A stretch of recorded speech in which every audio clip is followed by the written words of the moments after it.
We promised that you'd be hearing from Trevor Bolder's bass tonight, and here it is. And that is being played by Duffy-Howard, and we'll put photos on our socials right now so you can actually see the bass. Duffy-Howard is going to be with us all evening. Ex-Red Guitars and currently the Loudhailer Electric Company frontwoman.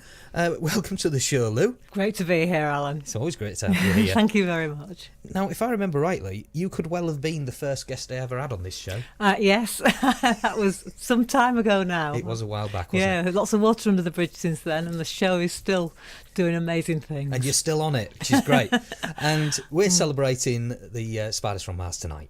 And you were a big Bowie fan back in the 1970s as a very young teenager.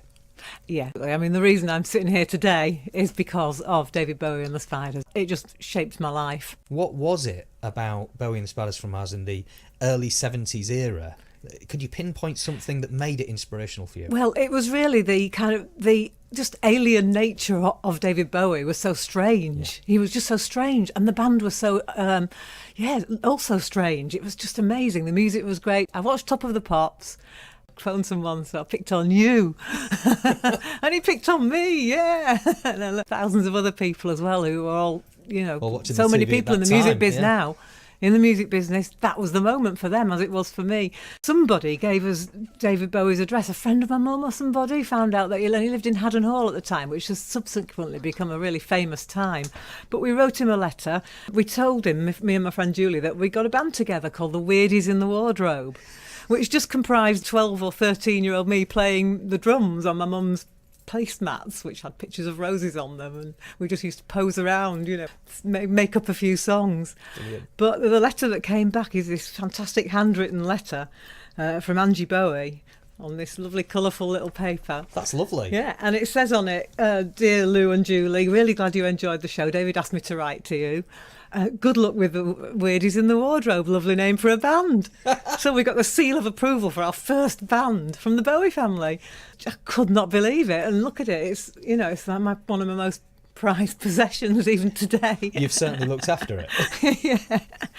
Now, one of our special guests in the studio tonight is Trevor Bolder's bass. Yeah. It's right there. It's here. I'm holding it right now. Who could be? I could never believe, the 13-year-old me would never believe that could have occurred.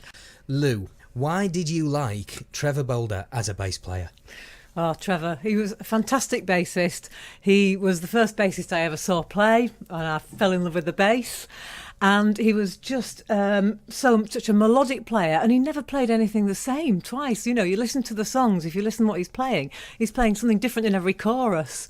Never mind every time, it's always got loads of different interesting little runs in, and love it. So tell us a bit more about those bass lines. As an expert of the bass, as you are, how are those bass lines constructed? Oh, great little riffs that you know it, don't you? Name that tune in two.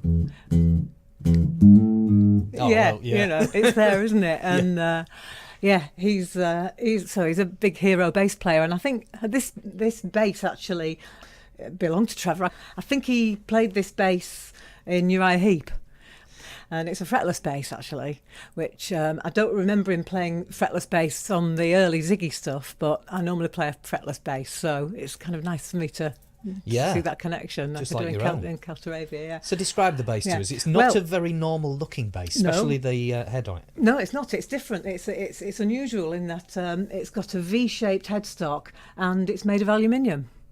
The neck itself it's basically got an aluminium frame with some kind of inlay into it, and the neck looks like ebony, but it's a kind of an artificial form of ebony.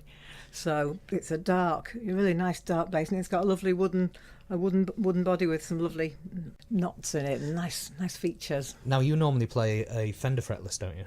Music Man. Oh, Music Man. Yeah. So what do you think is the difference between the two? How does this one differ to yours? It feels nice. It's just lovely. I think it's a really nice bass. It's nicely weighted. It's lovely. I love to play it.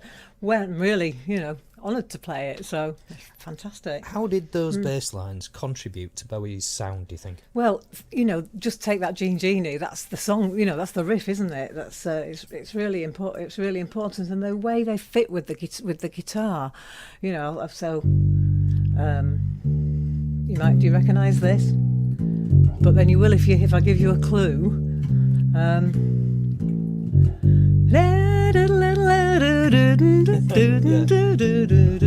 Yeah, so... With that bass then, what could you play for us now?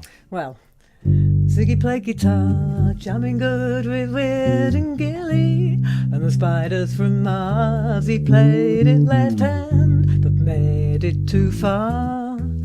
Became the special man, and we were Ziggy's band. So where were the Spiders? And we bitched about the fans, and should we crush his sweet hands? Abridged version of Ziggy Stardust there. That was fabulous. This is the bass that I think that Trevor played when he was recording Ziggy Stardust was a Gibson EB3, which is the very first bass that I ever played, actually. First time I ever picked up a bass, and it's a short scale bass with an EBO with an extra pickup on it, which was made famous by Jack Bruce. And I know that Jack Bruce was a hero of Trevor's and influenced a lot of bassists, even now. So, do you think that's the bass that he was playing on the Maida Vale session that we played out earlier? This one won't have been, no. No, but perhaps the other. Yeah, but I think maybe that was an EB3 sort of sound. Yeah. Yeah. I've seen him play different basses, but this is fantastic. He has played this bass. I'm sure he's tootled around with those Ziggy bass lines on here. Yeah. Go on then, play us another one. All right then. What comes after Ziggy? Everybody knows. Hey man, oh Henry, don't be unkind, go away. Hey man, oh Henry, leave me this time, no way. Hey man, gee Droogie, don't crash here. There's only room for one. Here she comes, and don't lean on me, man, 'cause you can't afford the ticket. I'm back on Suffragette City. Yeah, don't lean on me, man, 'cause you ain't got time to check it. I'm back on Suffragette City. It's alright, boom, boom, boom, yeah.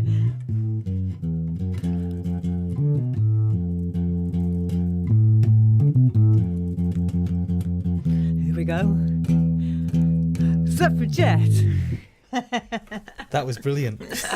Abridged version. Yeah, it does sound really good. It's lovely, isn't it? Yeah. Brilliant. Yeah. So thanks very much to Mark and Tom brought it in. Yeah. Really that's great. really good of them. And they're just out there as well. Yeah. There's a lot of people out there. In fact, there's lots of people waiting to play as well. We're going to have more live tracks, live sessions. First, I'm going to go back to the BBC introducing Uploader, but I've got to say, Duffy-Howard, thanks ever so much for joining us on the show. It's a pleasure. Great to be here.